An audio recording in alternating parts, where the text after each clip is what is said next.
It's time. I've been looking to do this for a while. I set it up with every picture I could find of people. Some of them I picked as kind of funny pictures, just so we're aware, just to mess with people, and some where they were the only ones I could get. I want to point out a couple things.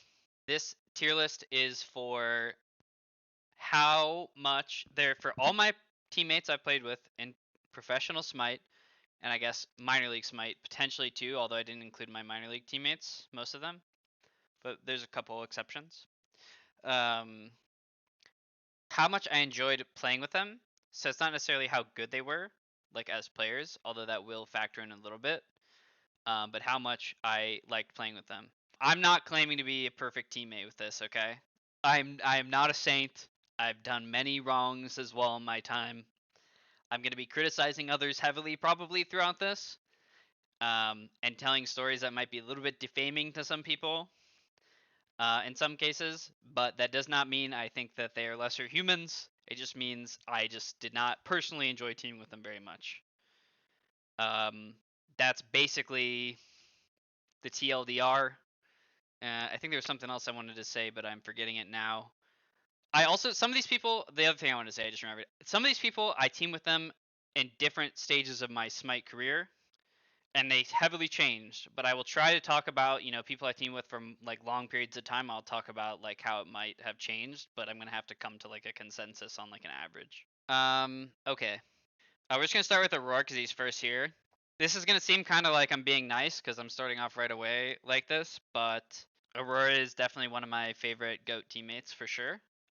Just to talk about the bad stuff for Aror, like right off the bat, it's pretty minuscule in my opinion, but he can be a little bit too self-blamey, and sometimes it can be hard to, in my opinion, solve problems with him because he's so ready to take the blame for everything that sometimes it's hard to point out like other issues. Like there'd be times where I'm like, this game is really hard for me. I wanted to do this, like I couldn't or whatever. I'm messing this up, and he'd be like, nope, it's my fault. Nope, it's my fault. That's because he's such a good guy, but also that makes it hard to like adjust properly sometimes when you take too much blame. But Aror, he picked me up out of the rank scene. He liked my god pool, and he picked me up, and we qualified season 1 SPL with him. He's I wouldn't say he's the most communicative in game in terms of like getting things going, but he's very communicative out of game. He doesn't make anyone feel like they're less than anybody else. He always thinks you can win. He always has like belief in his teammates.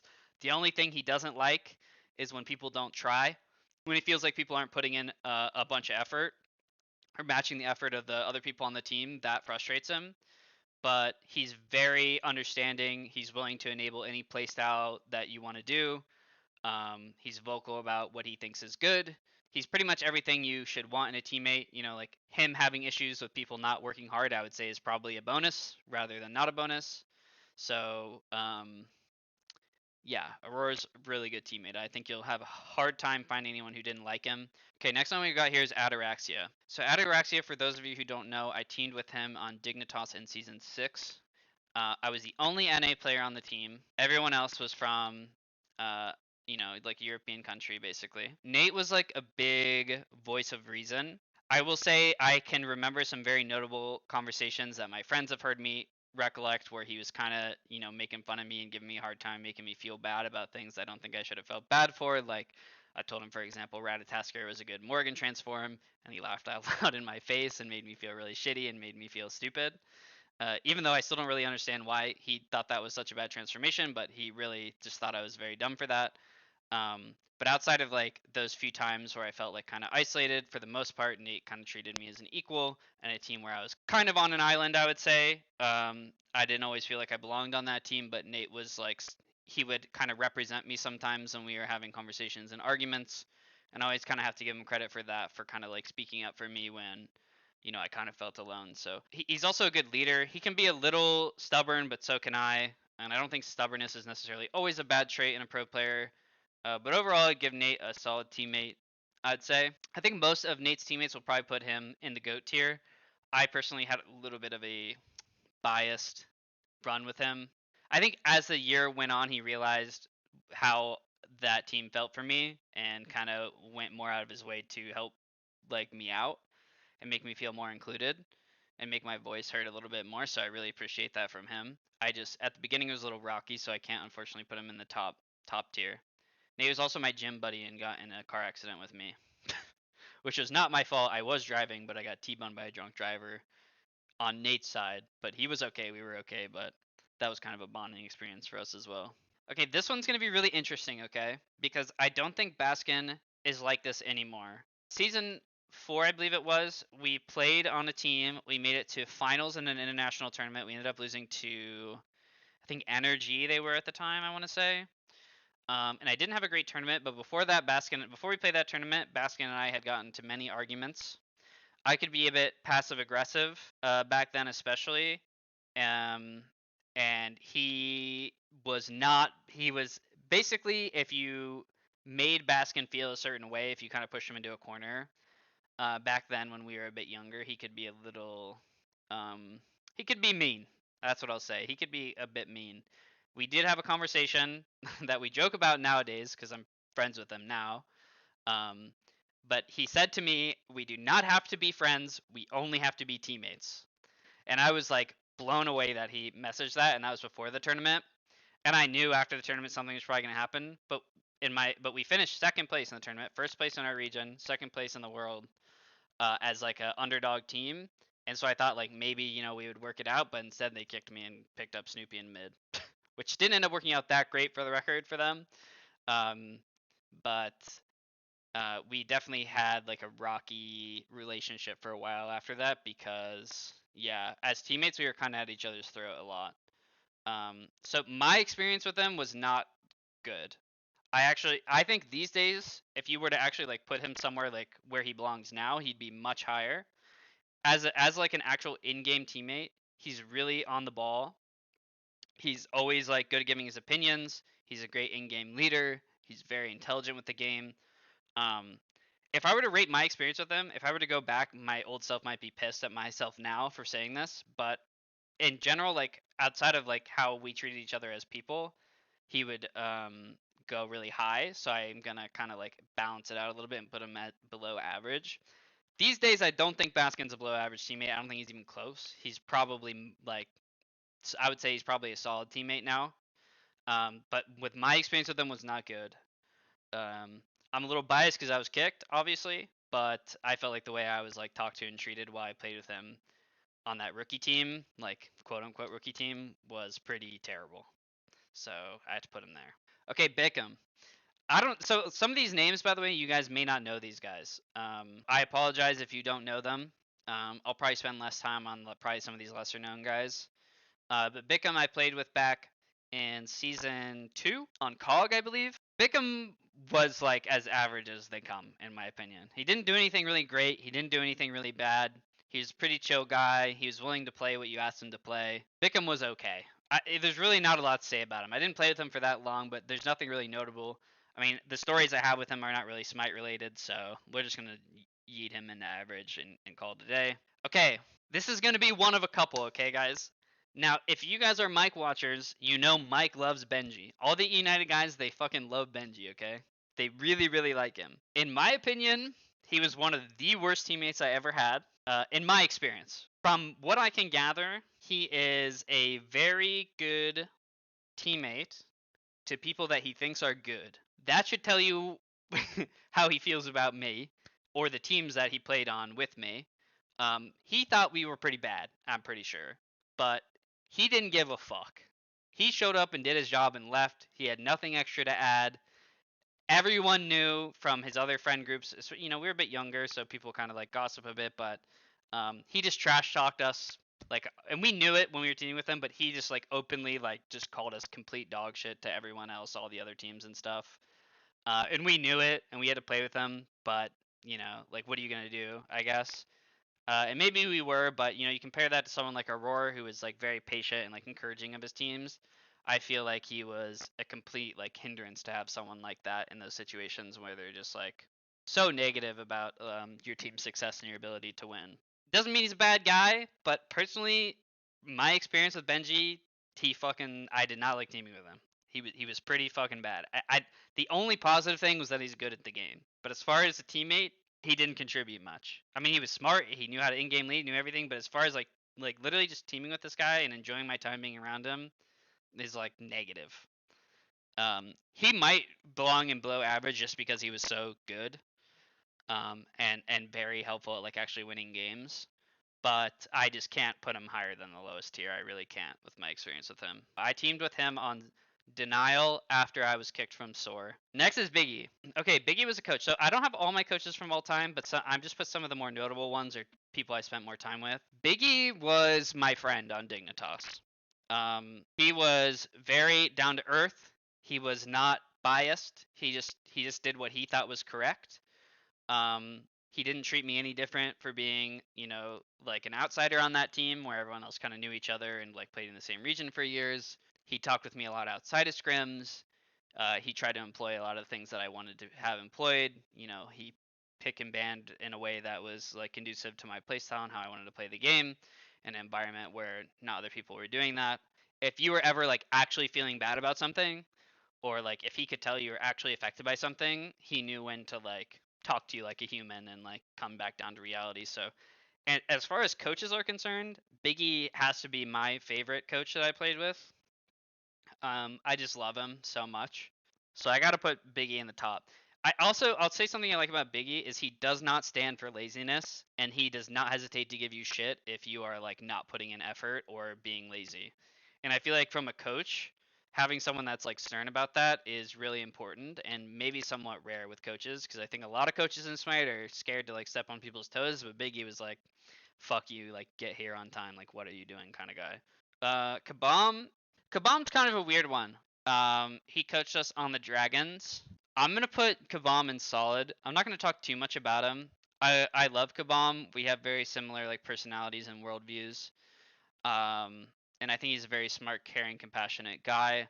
I just think maybe as a coach he could have been a little bit. I think if you ask him now, or if you asked him then, he would say he couldn't have like changed much about like how people were thinking. I think Cabom probably could have been a little bit more stern as a coach, or been a little bit harder on people, trying to get them to play things that other people wanted to play. I think he wanted to be hands off more than I maybe would have liked him to be.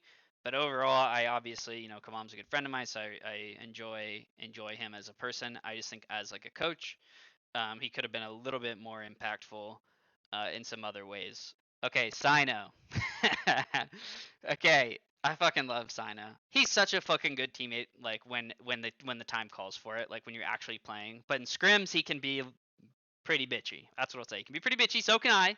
For the record, I'm just saying this right now. I can be the same exact way, which is why I personally wouldn't be anywhere near a GOAT teammate myself. He can be a little bit bitchy, and he also refuses to play meta. He believes what he's playing is good. He genuinely believes it. It's not like he's griefing on purpose. But from my perspective, I could not fucking get him for the life of me to play certain characters. So that's kind of the issue that I have with him, is I feel like he wants to be edgy a little too bad. Like he never wants to play what everyone else is playing.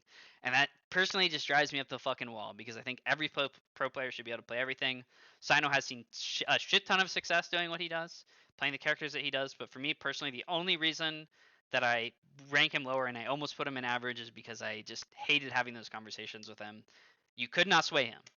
On game, like if you listen to his comms and how he talks to his team on game day, like if he's complaining about something, he's never like, you fucked me, you like, no, you guys died in lane, this, that. All his issues and everything he wants to fix are like team things. Like it's a team effort, team thing that he wants to fix. He's not like, you suck, Some people are kind of like, well, you fed, but Cyno's kind of like, well, we played the map this way and that really fucks me over, like why did we do this? But he's never making you feel stupid. He's never making you feel bad. And personally, I value that very highly. I think that's a very good trait to have as a person. Okay, next one is BaRRaCCuDDa. So even if you're newer, you'll probably know BaRRaCCuDDa. Okay, he was the mid laner for the Scarabs. I joined them at the end of Season 9, after I had been in the minor league for a bit, after I didn't qualify to SPL earlier in the year. Just to put you guys in my mindset, I had just joined back to the league. My first time as a pro support player after my role swap. Being in the league, I got my chance to join the Scarabs. I know they weren't meant to be a great team on paper, but I was really excited to be back in the league. I knew that they had been through rough patches with roster stuff before I joined, but I was really excited to play. I was ready to prove myself. I was ready to put in a bunch of effort.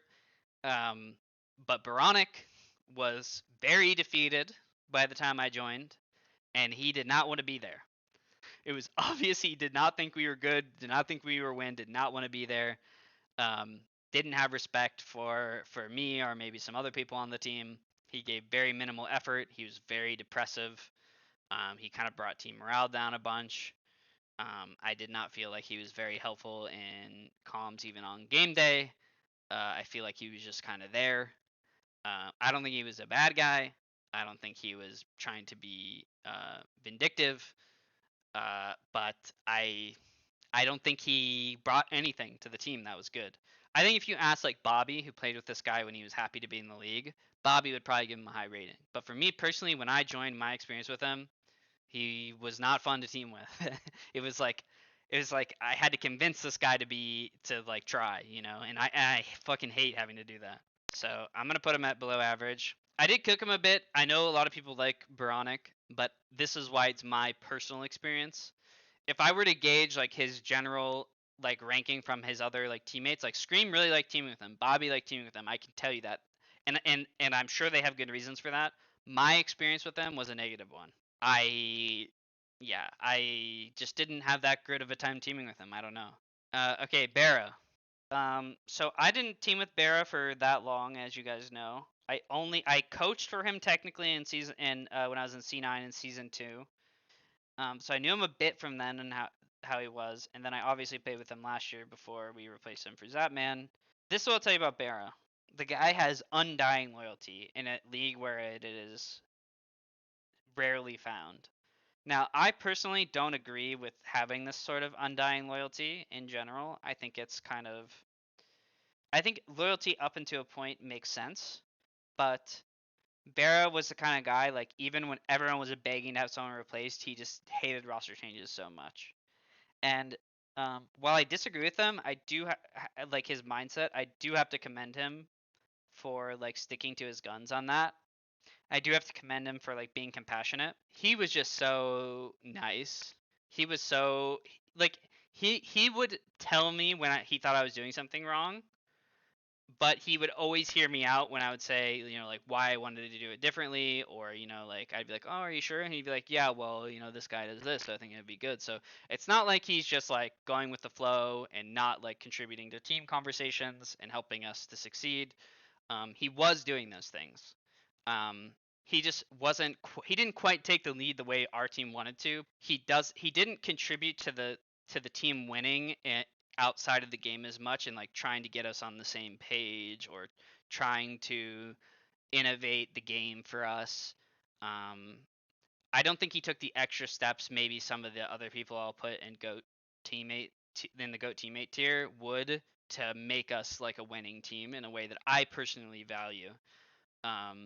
So I would say BaRRaCCuDDa, and now these aren't in order right now. I can maybe order them a bit later, but he's as close to GOAT teammate as you can get, in my opinion, without quite being there. He was maybe a little more meta dependent than you would hope for. Not super relevant to this conversation, but like if Hachi and Jingwei were meta, like BaRRaCCuDDa is perfect player to have on your team. But if you need him to play, like the Onhers of the world, BaRRaCCuDDa can play fucking Onher, but maybe not exactly the way like Coast might play Onher. So I feel a lot of guilt, honestly, still about like how everything went down on our team. I'm not saying Haddix and Scream kicked him and I had nothing to do with it, because I certainly was a part of the conversation too. But I will feel a little bit of guilt because a lot of their issues are with the duo lane, which I was a part of. And they decided it was more BaRRaCCuDDa than me, but I still feel like, kind of like survivor's guilt about that, because I feel like it could have been me technically too. So yeah, still love BaRRaCCuDDa. He's kind of helped me with some job stuff too, and he's always heard me out and responded to my messages over the years. Just such a good, genuine guy. Okay, DJ. DJ is below average. This should explain how I feel about DJ. I put him in below average teammate. I'm afraid of him seeing this. I'm afraid of him seeing this, not because he's going to kick my ass, but because getting into a conversation with him about why I put him here would be very painful. And he would probably cook my ass in return, which might be fair. And just to be clear, he could absolutely kick my ass like 20 times over. No doubt about that. I didn't play with DJ that long. we played with him in season 1 for a short bit on Fat Chunks. He was very not understanding of other people's complaints. You know, he's definitely a leader, but when people tell him I can't do this because this, he's like, fuck you, don't care. And in some context, that can be okay. But you need to have some level of understanding to be a proper leader, in my opinion. And he definitely did not understand my complaints. I will give you the most obvious example that I can think of because I don't remember it that well, but I do remember this one moment. Serket had recently come out. She was very broken. Okay. I like to play setup or mages that did well off setup, so I played Ra and Kukulkan, or back then Alquan. Those are my favorite characters. That's like kind of who I played every game. To be fair, there were like 6 fucking mages, so it wasn't really a lot you could play, but those were the characters that I played. When you Circettle at somebody and you throw them at someone, there's an immunity frame, okay? Where even if I snipe directly through them, they might take 0 damage. I don't know why it works that way. I believe it still does. I'm not actually sure about that, but I'm pretty sure it still does. And we had a game where we were playing Raw Circuit, and it happened 2, maybe even 3 times where he Circettled to someone and threw them at me. Circuit is relatively new, and I sniped directly through them, and it didn't hit because the immunity frame. And first, he didn't believe me that I was saying that that's how that worked, and he was like, "I don't think so. I think you're just missing, or you're just mistiming it, or whatever." And I'm like, I might be mistiming it, but it's because there's the immunity frames, and I don't know how they work. And he just said to me, "If you can't play." If you can't use setup, you shouldn't be playing characters like that. And I remember I was so annoyed about that. And like I couldn't talk to him. It wasn't worth arguing with him, you know? And that's kind of the issue that I have with DJ. The only reason he doesn't go in the lowest rating in my opinion is because the guy knows how to win games and he is a good leader outside of, in my opinion, his lack of maybe compassion or understanding of different point of views. I think it's imperative for the leader on a team to make decisions when you have to, tell people to shut the fuck up when you have to, and kind of like overrule decisions when it's necessary. But ultimately, in practice and things like that, it's important to listen to your teammates and understand where they're coming from in order to make better decisions moving forward. At least give them some benefit of the doubt in some scenarios, you know, like if the fact that he just thought I was so bad that I couldn't follow up off his Circuit ult just will sit with me forever when it comes to DJ. But he is very handsome though. He is very handsome. Rent free, true. Okay, Cyclone. Shit. Cyclone's the kind of guy who watches this kind of stuff too. Cyclone is a little bit like Benji. For those of you who were here earlier when I was talking about Benji, you knew when he thought you were bad, okay? And he talked to other people who you would hear from down the grapevine that he was telling other people that he thought his teammates were bad. Cyclone is very, very, very competitive. I would actually say he's maybe top 2, top 3 most competitive Smite players I know.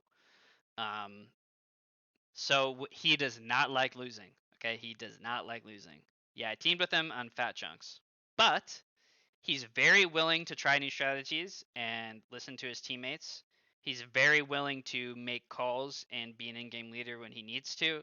He definitely, if he respects his teammates, he can be a very good teammate. But if he does not respect his teammates, I think he can be a pretty bad teammate. And that's why I kind of compare him to Benji, because I really personally have a very low tolerance for teammates that think their other teammates are bad or like give them shit, or like talk shit about their teammates behind their back.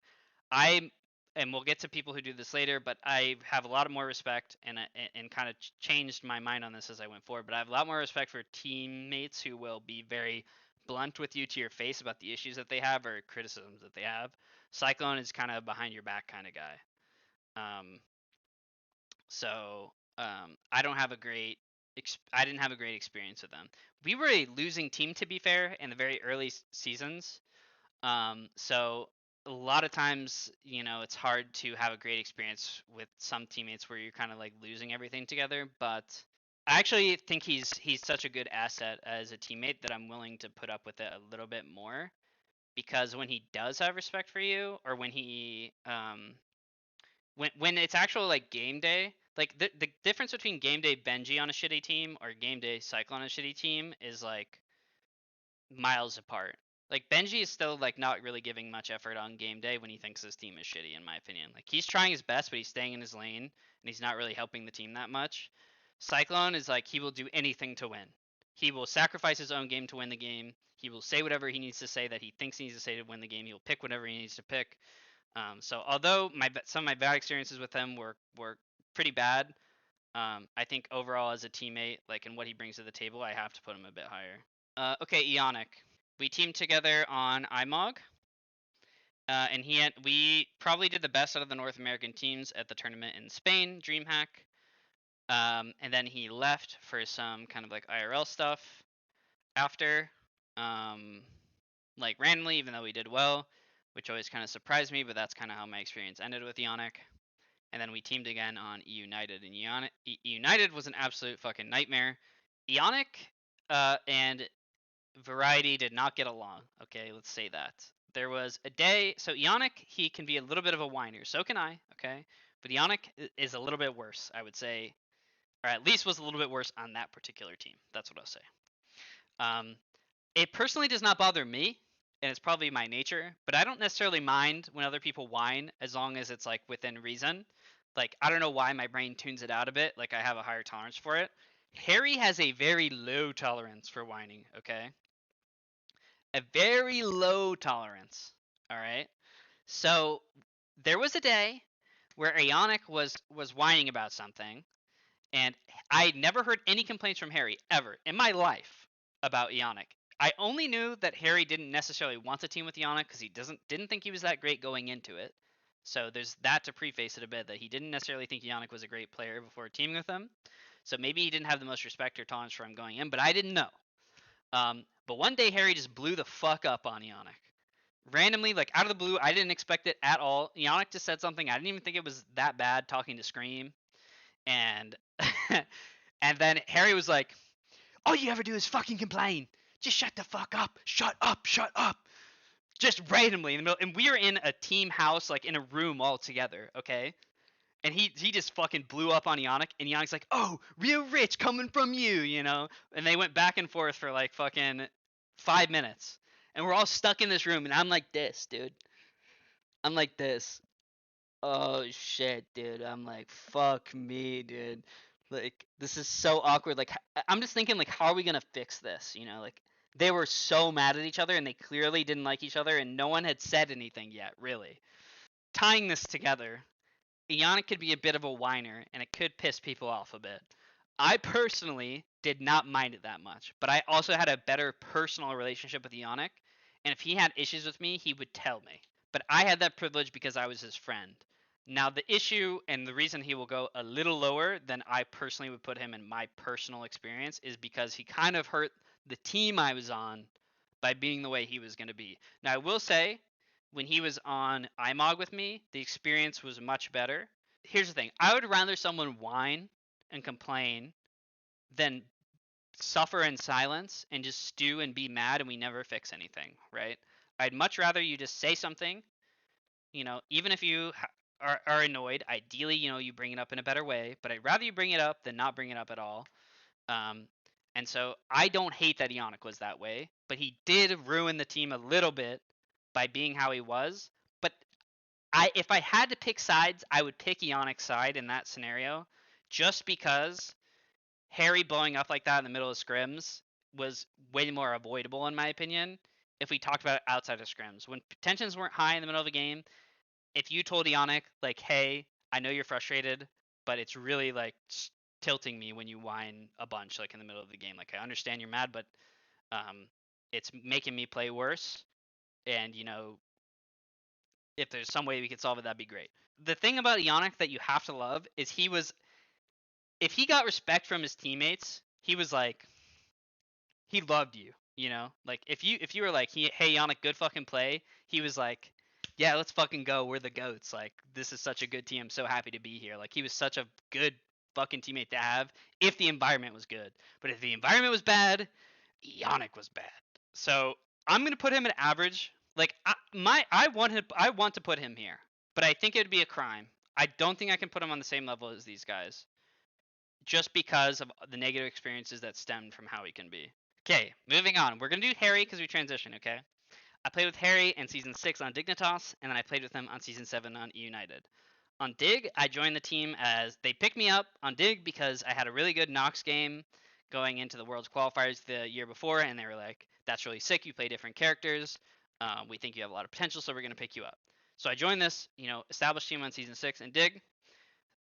Moving on, a lot of people went their separate ways. The team kind of disbanded. People got kind of like the team got picked apart a bit. And Harry and I were some of the only people left over that didn't get immediately picked up for a better team. So we had to make our own team, okay? Harry didn't want to be there, okay? Harry did not want to fucking be there. Harry is really fucking competitive. He likes to win, but he did not want to be on a United. He really didn't think we were that good. He bottles things up and then he blows up. He did it quite a few times on Dignitas too. If you were frustrated or making him frustrated, he wouldn't say anything, even if it was small, until it built up and became a big problem. And once it became a big problem, it became a big problem for everybody. Because when Harry was pissed, you could feel it in the room. You know what I mean? Like, he's a big fucking dude. He's a scary dude when he's pissed off. And that is a big negative, unfortunately. And I think if he just handled his issues a little bit better, was a little bit more straightforward with people, he usually had pretty reasonable requests. So I don't think he ever was asking that much from anybody, but the way he ended up approaching problems by blowing up made bigger problems than they were. The other issue with Harry is there are certain characters, and you guys know this as viewers, there are certain characters he does not like to play, okay? If you are telling him, this is a little bit like Cyno, but if you're telling him, like, hey, I want you to play this character, and he's like, I don't want to play it, and then we lose to it, for the next 3 days in scrims, we're like, please, Harry, can you play it? And he'd be like, okay, I'll try it. And he plays it, it's almost like he intentionally plays bad on this meta character that he does not want to play. And he's just miserable. The whole scrim, he's so obviously miserable, and he's like, this fucking character is shit. I don't want to play this fucking character. Like, it's so bad. Like, stop telling me to fucking play this character. And you're just like, oh, okay, dude. Like, come on, bro. Like, I know he does not like the character, but I know he can play it if he really puts his mind to it and tries it and puts practice on it, but he just does not want to do it, and he's very spiteful. He's not like, I hate you, but he's like, fuck the situation I'm in right now, and he does not hide it very well. It's not as negative as it seems, okay? I don't hate Harry. I never was like, oh, fuck playing with Harry. It's like, oh, Harry, it's like, oh, Harry's in a mood today, like it might not be that productive. Biggy would be like, Harry, come on, like, can you just fucking try? Like, I know you're pissed, but can you just try today? And if someone has to say, like, can you just try? I'm sorry, but I can't put you that high on the teammate tier list. Now, this is what I have to say about Harry, and I saved this for last for good reason. Harry is a fucking amazing human being. He is. He's a gentle giant and many, iterations of that word. When it came to like hanging out with him outside of scrims or talking about just things in general, or there was a night when I was really drunk, blackout drunk, and he took care of me the rest of the night. He made sure I got home safe. He stayed with me. I remember vividly, like, I was throwing up on the side of the road, and he was like patting my back and like taking care of me. He was making sure I was like okay. I will never forget that he did that for me, and I will never forget like how good of a like human being that Harry is, as a person. I think he is a real gem in the Smite community. He can just let his like competitive side or like annoyance side get the better of him sometimes, but I do love Harry. I can't put him up. I can't put Harry and the thing is, I want to put him in solid, but he just made me so miserable some days with just how his moods could be. If his moods just didn't affect stuff so much and like the team so much, like everyone, if Harry's like, okay, on game day when Harry's like, let's fucking go, everyone's like, yes, like our morale is like 10 out of 10 perfect. He gets everyone fucking hyped up. It's like a switch turns on. It's fucking incredible. Like when people say Harry's a game day player, it's not just because he plays well. He fucking makes his team play so much better. And that's why, like, I want to put him here in solid because, like, he just like when he is feeling it, dude. Like, it's like he turns our team into another fucking beast.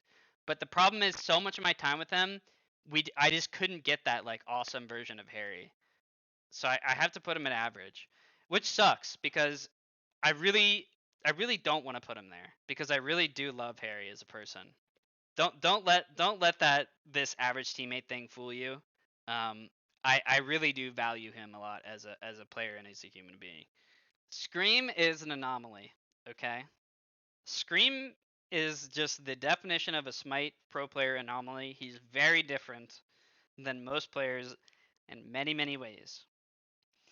My first time I teamed with Scream was on United, and then I teamed with him again on Ravens in Season 10. Scream is the kind of guy where you could have an hour-long argument with him, and he won't budge. He's very stubborn, okay? He's very stubborn about his point. He wants you to understand. He'll say, shut up, listen. No, you're not listening to me. You're not understanding my point. He'll say it a million times for an hour-long argument. And you'll think, oh my god, I can't change this guy's fucking mind. The next day, he comes into scrims, and he's doing the exact fucking thing you asked him to do without saying he's going to do it. But for some reason, the day before, he's going to argue with me for a fucking hour about it. But then the next day, he just fucking does the thing that you were asking him to do. So you have to think, like, why? You know? But that's the beauty of Scream. He really is, like, it just doesn't make sense. But that's the thing that you gotta love about Scream, is that he does listen, you know? A lot of people don't really understand that. He listens to what his teammates want from him, and he will adjust. But it can just be a bit of a wall sometimes to get where you want to go. He gets shit done. Unironically, you know, that's a Scream term, but he gets shit done. He plays what he needs to play. He's willing to switch his picks. He can be a little stubborn about his niche pick sometimes. You know, he does want to be a little bit like Cyno sometimes, or he wants to break the meta a little too much. But he picks things because he thinks they're good. He picks things because they make sense to him in his mind, and he thinks they will net to game wins. What Scream doesn't like is when people aren't putting in effort, when people are making the game harder on him than it needs to be. And I don't have issues with that. He's notably difficult, okay? He is a difficult player. If you've never played with him before, or even if you haven't, you've probably played with someone who's a little bit like him. He's very stubborn. He can be very hard-headed, but he's blunt. If Scream has an issue with a teammate, he tells them, okay? The only exception I can think of is I don't think he communicated with BaRRaCCuDDa very much. But all my other experiences and everything else that I know, he was very communicative with people he had issues with and the things that he wanted to change. I really like that I just like that, like, Scream, when he tells me an issue, it doesn't feel like he thinks I'm a bad player. He may have issues with people, or he may not think things are always perfect, but he's there for his team. He's willing to make things work for his team, and he doesn't belittle his teammates. He is very stubborn, and he can make things a lot harder than they need to be, which is why I'm not going to put him in GOAT. But Scream is a solid teammate. He is. He brings a lot of things to the table as a teammate that help you win. It can be a little bit of a pain to get there sometimes, but Scream has a lot of the qualities that I've learned to love from my teammates over my long time in Smite. Things that Season 1, Season 2 me, I would probably put Scream pretty low. But current me, who knows what I know and knows, like, what I like from teammates, I'm putting him much higher. Putting him much higher than, you know, you might expect. For all the shit that people give Scream and all the jokes that come along with teaming with Scream, I really like him as a teammate. And I think most people do. It's just, he's like that guy that you like hanging out with, but you don't want to admit it. You know what I'm saying? But that's where Scream goes. I can't put him in GOAT, unfortunately, but he is pretty high. Okay, so I teamed with Ven in Season 10. Me and him had some beef in Season 9 over the Tower Boy thing. But just so you guys know, it was not really ever brought up. Maybe we said a couple, like, things about it, like lightheartedly later down the line. But I don't really think it's something either of us really thought about. I think at this stage in our career, neither of us, we've kind of learned that being petty is not worth it. Holding grudges is pretty big negative in what we do. You know, he has his complaints about things, but he says the things he has issues with. He lets you know what he wants to play and why. He puts in a lot of effort. He's always on time. He's willing to adjust his playstyle when you need him to. He's not hard to talk to about things. You know, he can be frustrated the same as everybody else, but it's never in, like, a overtly negative way. He doesn't let grudges carry from one day to the next. I really don't have much negative to say about him. I will say I've added a little bit of negative to everybody. So the one negative I'll give Ven is he can yap a little bit too much about other roles being better than his. One of the few, not surprising necessarily, but a lot better than I expected for sure. Fred's the fucking man, okay? Fred, most junglers bitch, okay? It's not necessarily a bad trait. I understand it's a very frustrating role. A lot of junglers bitch. Fred is very, very like good at like being put in frustrating scenarios and not letting it like affect his team. He suffers in silence when he needs to, okay? When things are going like you're having a good game or whatever, Fred's like, "Nice fucking job, dude. Let's fucking go." Fred might be number one hype man of like getting me like fucking excited when I make a good play. He can get a little lost in it, I will say, maybe a little carried away, but rather that than the other. I saw him rage one time, and I'm just gonna tell this funny story before I move on. I don't really have much more to say about Fred. Fred isn't always like S plus tier, amazing like player, never makes mistakes. He definitely did some goofy stuff sometimes. But Fred played exactly what everyone wanted him to play. Never complained. Meta picked for his team, top pick for his team. All you'd want him to. You literally couldn't ask for better from a jungler in that way, and that can be kind of rare, I'll be honest, in junglers. So that's something I really appreciated about him. He's a bit of a people pleaser. Now, some other junglers might say, that's a negative, but I personally prefer that, so that's my personal preference. But I'll tell this one story about Fred, okay? The one time I saw him really get angry, okay? And I've said this story a couple times before, so some of you may have heard it. There was a time when level 1 invading was a thing, and it got really bad, okay? I don't remember if it was versus Mike or who. Maybe Aurora, I don't remember. But they were playing Hercules support, invading in level 1. He was Sir Cat, okay? Fred got his speed stolen, his back stolen, our red buff stolen, and I think our other back stolen by Herc1. He was level 1 for like 2 or 3 minutes, okay? And now it wasn't that unusual that, you couldn't really help them without losing too much. So it was kind of the meta to just kind of let the jungler and support like do their own thing on those invades. So like we didn't really know what was going on. Like obviously saw that he was getting out secured on some of the buffs, but it wasn't that irregular that would happen. It's it's pretty hard for him in that situation. No one was like giving him a hard time or anything. No one's really saying much. We're just kind of like playing the game like normal, outside of the fact that he's getting a bit fucked. And then Fred just gets up. He stands up from his chair. He stands up. He rips his headset off. Rips it off just like that. Yanks it out of the fucking computer. Yells like ah! Turns around, throws it across the fucking room as hard as he can, throws it literally like all through the living room into the kitchen at the end of the living room as hard as he can. It explodes and destroys one of our kitchen cabinets and the headset both. Literally, just out of nowhere. Never seen him rage before, but he just hit his fucking tipping point in that game with the invade meta. And then you know what he does? He goes, fuck, it's like just rage, fuck this. And then he walks upstairs, and we're all like, well, like should someone go talk to him or what? He comes down 2 minutes later. He goes, I'm good, guys. he gets his other headset out of his closet. He goes, he's like, I'm good. Let's keep going. And I'm just like, oh my fucking god, this guy is the fucking goat, dude. Like, if I were him, I would be doing that like every other game with how awful that was. But Fred is just like, fucking go again, baby. And that's why I love Fred. Okay, Homie. Okay, I'm gonna put Homie in solid teammate. I don't know if he's still here. I'm not gonna talk about Homie too much. I love Homie. Okay, it makes me a little emotional to think about sometimes because maybe because it didn't come true, or maybe because whatever. But I remember I told Homie like when he was having a rough day one day, and I meant it from the bottom of my heart. I said, if I'm gonna win worlds with anybody, I really want to win worlds with you. Like I know we can do it. I want to win worlds with you. We'd played together on a bunch of different teams. We worked through a lot of different problems. We kind of both saw each other come out of ranked into the pro scene, and we learned a lot alongside one another.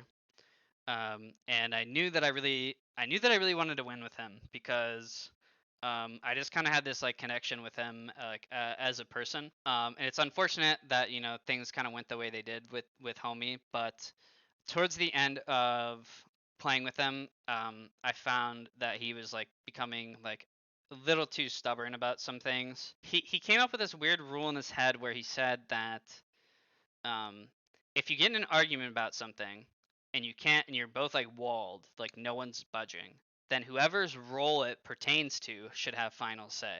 And as you can see, that's like a little bit of a You know, like how are we ever going to decide? Like how does that make sense? Because you could just wall anything and just say I'm not changing my mind, and then you're the jungler. So if it involves the jungler, then you get final say. So I remember he came up with that idea at some point and he never budged from it. So at some point, I could not get him to change his mind on anything, and he just became stubborn to the point of like we couldn't improve anymore.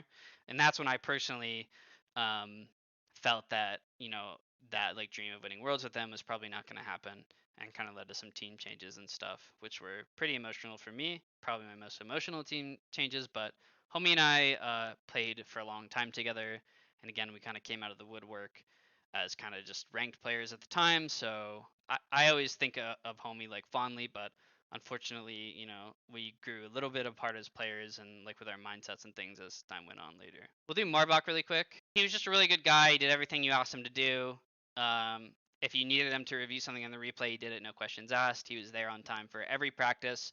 If he wasn't there or he didn't have practice set up the way he wanted, he changed it immediately. Or if he wasn't there, he would just let us know why, and it would only be for important stuff. He traveled for the lands. He, didn't ask for anything special. Very down to earth human being.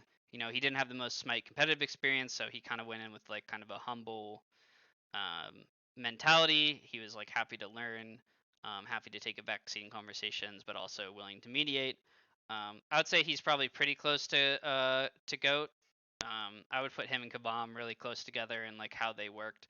Again, like the only reason I have Biggy and Goat is just because Biggy, maybe a little bit because of his experience and just kind of his like general mentality and comfortability with the team that I played with him on. He was a little bit more willing to kind of like get down and dirty and fix problems. I don't know if Sam really had problems like that to fix, to be honest. I think for the most part there weren't.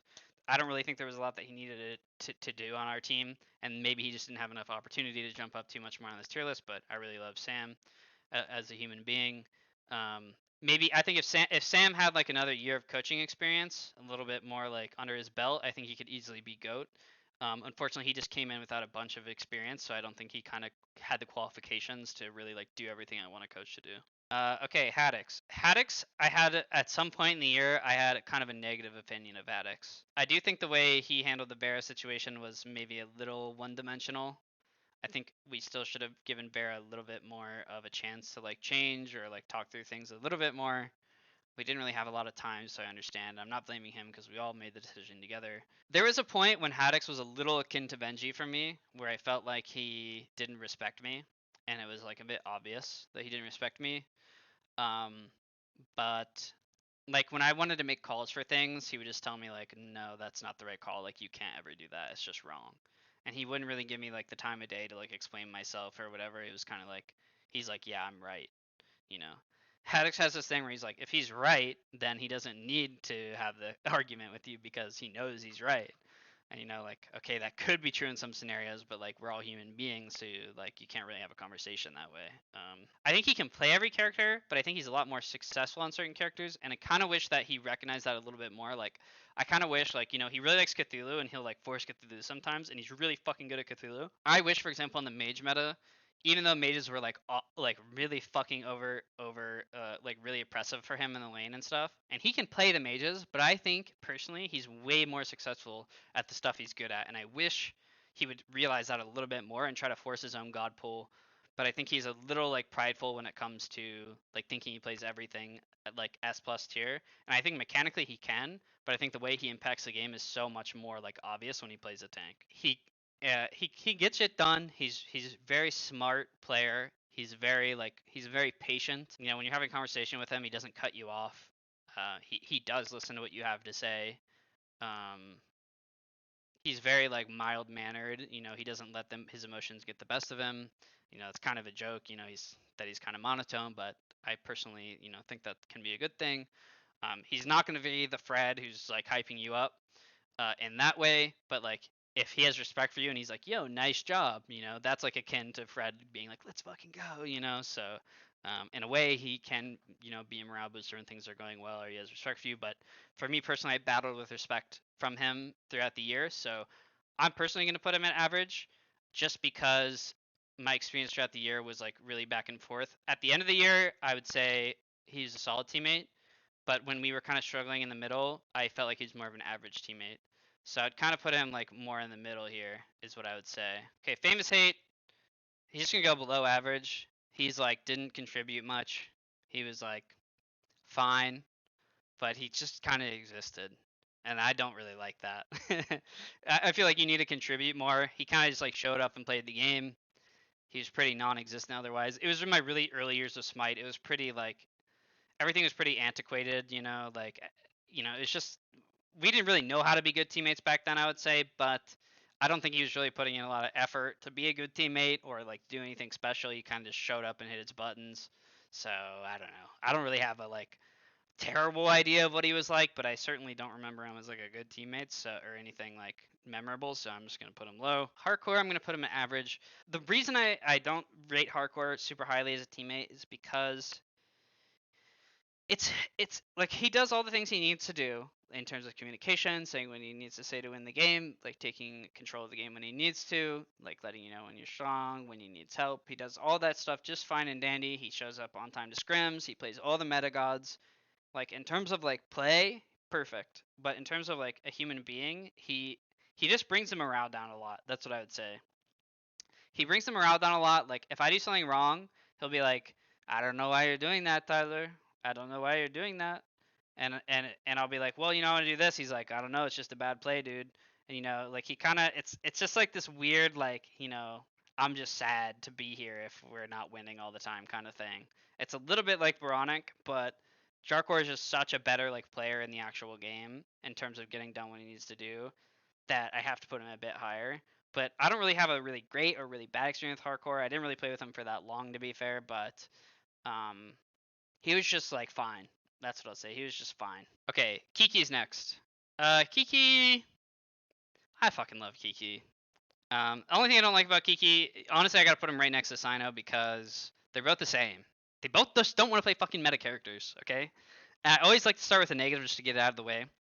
Um, this is a conversation I had with Kiki. Okay, it was season was it season 4 or season 5? Season 5 it was. With the fire elementals when solo pressure was really broken. Okay, people were getting so fed in solo from boars and fire elementals. For those of you guys who remember that. Um, but so that meant a lot of people were playing pressure in their lane to get really ahead of the other person and to get really fed on the map. I mean, the solo laners would be like 2-3 levels up on the whole map. There was a day when I was just like, you need to play these pressure picks. Like the game's really hard that you're not playing pressure picks. Like I was like talking on Cyno's behalf. I was like, Cyno's getting his speed invaded off cooldown, and he's getting really fucked every game because they're just picking like high pressure characters. And Kiki's like, do you just want me to play fucking Osiris? If you just want me to play fucking Osiris, I'll play fucking Osiris. And I was like, yes, I want you to play fucking Osiris because we're getting cooked by it every game. And he was like, fine. He's like, I can go home and practice it right now. I was like, yes, I want you to do that. And then he didn't go practice it. And he ended up just playing like Odin for his pressure pick. He just had a roundabout way of solving problems, which, that's just Kiki in a nutshell. But he was a good teammate. He was so genuine. He was really easy to talk to. He was always like there to support his team or what his team wanted to do or the picks they wanted to play. I liked the way he communicated. He didn't really take a grip on the game, maybe as some of like the S plus tier solo laners have over the years in the more recent years. He didn't really run things always, but he was always willing to be like a supporting piece in the team. And I think he was a very, very valuable asset to have. Okay, Mask. He's one of these guys. I would say I'm a little bit like this. I think from what I've heard, Weekend is a little bit like this. Mask is a little bit like this, where when they don't know you or when he doesn't know you, he doesn't give you benefit of the doubt. But when he's on your team, he's not like that. Okay, he's very much like a team player. He knows how to win games. He knows how to talk to people in a way that gets them to succeed. He's willing to play what he needs to play. He's definitely like the definition of like a pressure jungler. Like he'll play the pressure picks every game, which I personally am a little bit biased towards because I think it makes the game a lot easier. But when it comes to randoms, he's very toxic. So if I were to say anything nice, you guys probably aren't going to believe me because can be very. He doesn't hesitate to say what he thinks. He doesn't hold himself back, I will say, which is why I got banned a bunch. But I don't have any like overly negative memories of him. I probably just feel like, you know, as a teammate, he kind of did what he needed to do.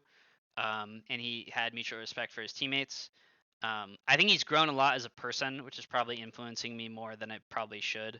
But he's grown a lot as a person. In his later years, he was definitely a lot better with a lot of stuff that people had criticisms of him with before. But I think he was just fine. You know, like this isn't me excusing his behavior and all the things that he did, but from my personal experience with him as a teammate, he was just fine. Okay, Meerkat, boom, solid teammate. The reason he goes here is because he does everything you ask him to do. He's very easy to talk to. He's never like super stubborn. He's willing to have, you know, he has his own opinions about things, but he's willing to change. He'll int for the team if he needs to. He can play. He used to back in the day when I played with him. He could play the hyper carry if he needed to.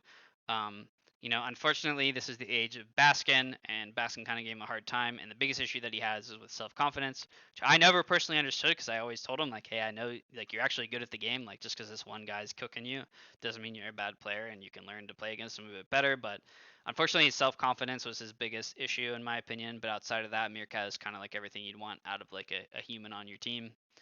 Definitely one of the better just like people in general in the Smite community. Metyankey, he's average teammate in my opinion. He's a goofy dude. He was really fucking good at the game, especially when I first teamed with him. He was the Hou-Yi on crack, as F. called him. He was just a goofy guy. I don't think he really contributed a ton to like the team's success outside of just being good at the game, which is why I'm just gonna put him at average. He just had these like weird little like things that would just annoy him like unreasonably that like seemed to come out of nowhere, but he was just happened to be good at the game and played on my team. So I don't really have any like crazy experiences with Matt. Nothing like insane to say about him. I would just kind of put him at average.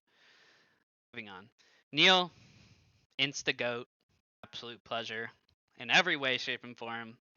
Extremely nice, compassionate, but still competitive. Always believes you can win. Never talks bad about any of his teammates.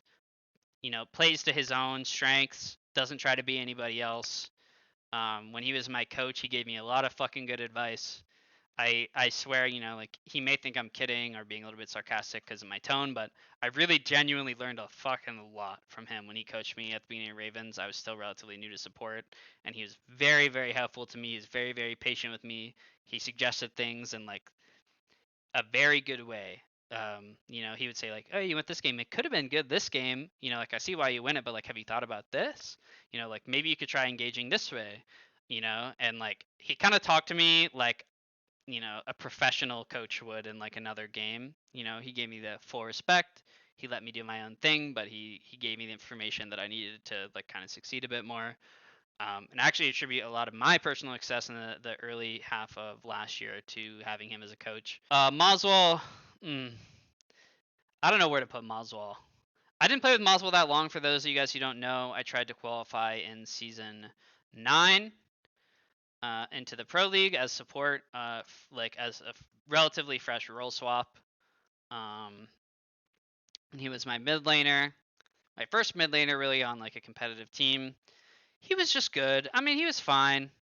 Moswal can be a little too opinionated about some things. That's the thing I don't like about him. Like everyone's opinionated on this entire list. Everyone is opinionated, but Moswal is a little he's opinionated in a way where I feel like I couldn't change his mind even if I tried. Like he'd listen to me, but I feel like, you know, he's the kind of guy he would be like, yeah, okay, and then he wouldn't change his mind, you know. He also kind of has his own god pool, but like some other people I valued on this list, he was good about not trying to be anybody else. Like if he was very much so like if he thought something was good, he knew how to make it work, and he has a very definitive thought process behind what he wants to do, and that's something I value very highly. I'd probably just, the thing is I just didn't play with Moswal that long. I don't really have a great, you know, I put him on here. Maybe I shouldn't have just because I didn't play with him that long, but I don't have like a great track record with him to like really value things off of. But he was just good. Like I would just put him at average. I think most people would probably put him in solid if they were doing this tier list, and I think that would probably be fair. I just don't like have enough information about him to like put him higher myself. There's someone else. Okay, so I'm gonna do just so you know, this Kali picture. I don't know if anyone's asked, but this is SamShrew. I made it Callie because I can't find a picture of him. For the record, he was like 13 when I played with him in season 1. Okay, it was a much different world back then. I mean, I was like 18 or something, but he was 13, I think. He played weird shit in ADC, and he didn't like. He just forced it way too hard. Like he wanted to play Scylla and Callie and stuff. He was nice, but I don't think he really contributed anything like great to like help us win. I feel like he was pretty useless, and like this is the problem. You pair someone like this guy who wants to be like play something like weird every game, no matter what. Like he's not really trying to pick the best thing. He's just trying to be different. Okay, like there's a few players I'll say that about. Samshrew is one of them. He wanted to play Nuwa and Callie and Scylla and ADC, and I always hated it. Because it's not like it was even working for us. But you pair him with someone like Aror, who was my support on that team in season 1. Aror is like so nice. He's like trying to make it work because he knows that's like how Sam wants to play.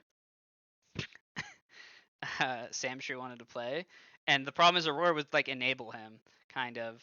So like he kind of brought Aror down in my opinion because he he would like make Aror have to lane with like Callie, you know, like Aror could have been so much more impactful if he didn't have fucking Scylla ADC, you know. That's how I felt about it at least. Okay, Netriod. Okay, I'm gonna put Netriod in solid teammate. I really like Netriod because on that Scarabs team, a lot of other people were like, "Oh my god!" Like you could just tell they just didn't want to be there and they thought we were bad. Netriod was like my one saving grace. I felt like Netriod actually thought we could win. Like Sam a little bit too, which I'll get to Sam in a bit. Sam was a little bit, you know, like still thought we could win, but Netriod was like, you know, you always make plays with me. Like I really appreciate that, and he would like try really hard to like make plays with me to like win the game, and he always gave me good feedback, especially because I was a relatively new support. The only reason I put him a little bit lower is because the guy wouldn't shut the fuck up about genetics and like what genetics did well and how genetics did stuff and what I should do because genetics did it. I think he was a little obsessed, honestly, with genetics. And I thought a lot of it, you know, things genetics did were things that I could adapt to, and I was relatively new, so I don't think it was that crazy. But like, it was like crazy dick riding, bro. It was insane dick riding on genetics, and I literally, it sounds dumb because it's like the one thing I'm knocking him down for because I really did like playing with Netriod a lot. A lot because I really liked his Netriod. I love his play style. He's a playmaker. He's a playmaker when he needs to be, but he's good at not just full inting. Now genetics will say something different, but my experience with him, he knew the line very well. Maybe that's because he felt like he needed to try a bit harder to stand out on that team. To make sure he's picked up in the future. I'm not sure, but I had a lot of natural synergy with him, and I really liked how he played the game, and it gave me a lot of ways to like win with how he was playing, which I really appreciated on that team where a lot of people were like very depressive about our situation in general. Okay, Geno, Geno's going below average. I love Geno. Geno's a fucking good dude. He's smart. He's good at the game. But he is not. He does not help you win, man. He's like, if we're losing, he's like, we fucking suck. he's like, yeah. He's like, I don't know what I'm doing. I'm just terrible. We suck. You know, like that doesn't really describe him really well. Like you kind of have to hear how he says it to know what I'm saying exactly. It's not like he's like thinks his team is bad in the same way that I've said other people do, but he doesn't really contribute anything. Like he's not gonna help with picks and bans. He's just gonna kind of like pick what you want him to pick, like kinda. He's just gonna complain about something random, probably. I really love him as a person, but just like I can't be biased. I gotta put him low, just because he was like not a very positive person to be around on our team. He was funny, like it would make you laugh, but at the same time, like you're just getting fucking dunked on. You know what I mean? And he's not helping you change that. You know, and I want to win, okay? So like I need him to like tell me what I need to do differently to help him win. But he's like, yeah, I don't know, nothing we can do. Like fucking, we just fucked, you know. Like it's funny, but like you know, when you're getting dunked on every day, like you'd rather just have someone that's gonna help you at least try to win. You know, and most of the other people on this list did more than that. So okay, PandaCat. I'm gonna put PandaCat in solid. PandaCat's a bit of a whiner. That's the only reason he's not higher. He just whines and complains about things that are out of his control. like about how like other roles are OP or you know whatever. But PandaCat really taught me what an ADC was supposed to be like in terms of like running the game. When I was playing like mid and he was my ADC, I was like, I wish I had an ADC like this earlier in my career because he just told me what he needed. He played with me very well. Um, he knew like he just knew what you needed to do to win the game, and he helped me grow a lot as a player. And he brings everything that you should expect from an ADC. The only reason he's lower is because he just winds us up that's out of his control, kind of, and you know, like I would say towards the end of his career, he just kind of complained about the game a little bit too much for my liking. You know, I admittedly do the same thing. Again, not saying I'm better than him in this way or any other way. Just as a reminder about that, but that's why he's a little bit lower. But I love PCat. He's a great guy, and a good teammate for sure. Okay, Mike. For those of you who don't know, which most of you probably do, I played with Mike in season 8 as a mid laner. Okay, when I joined the Dragons, it was the first time in forever when I was so fucking excited to join the team. Like I cannot explain to you. It was like getting your chance. That's what it felt like to me. Like they literally told me I was on the team. I muted my mic.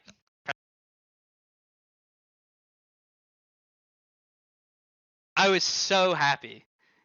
I was so fucking excited to be on that team. Because I just knew that I was joining a team that I could really win with. And I also knew that if I didn't win with this team, then it might not be there for me because it was my best chance, which is a big reason why I changed roles, which is a bit sad. Makes me a little emotional to think about, but that was the best team I joined, like on paper, ever, for sure. And we won in the spring tournament, so we were definitely capable of winning, but I do think I fell short of my own expectations anyway, you know, as kind of a side note. Um, but Mike was a big part of, you know, what made that team what it is and any Mike team what it is, because Mike is always a pivotal point of his team's success. The guy just knows like how to win games. He knows how to talk to his team. He knows what to ask for, when to ask for it. You know, he can be a little stubborn, as with any good leader, I would say, to some degree. But he's good at listening to his teammates and working around his team's strengths. I mean, he won the World Championship this year with a vastly different team and team dynamic than the one he won in Season 5 with. Or, why did I say Season 5? Season 5? Yeah, I always get Season 4 and Season 5. Anyways, when he won with... Oh, Season 4, right? With United, yeah. Okay. Is vastly different. So I think that just goes to show like Mike is capable of making it work with who he's given, as long as they've got enough like natural talent. Okay, so I was really happy to be on this team. All right, and I think Mike was very willing to give me a chance, and he was very hopeful about how I would do, and I think that like hopefulness was definitely rewarded for him in the early seasons, but I think or in the early part of the year. But I think as we did poorly later on, there was a time not too long before Worlds when Sam and I were getting killed in the 2v2 like every game for like a week straight. Like literally. Like I'm literally like I'm trying not to. Like it became a point where it's like hilarious. Like how are we even so fucking dying? We literally talk about how not to die and how to play every time we still die. And Mike is just like you could tell he was losing confidence in us. So and I don't think he always has this problem, but we really shook his confidence for sure in our team in the like later part of the year. And Mike would go GOAT teammate, no problem for me. Literally no problem at all. If it wasn't for this back half of the year where when we were struggling, I don't feel like he was supportive. I feel like he was more critical and like lacking in faith than like someone Aror would be. Like something like Aror would be. Um, you know, I think there was a lot going on in Mike's life at that time too that might excuse it. And obviously, this could apply to a lot of people on this list that I just don't personally know as well, but I do know Mike personally well. I know that he had a lot going on.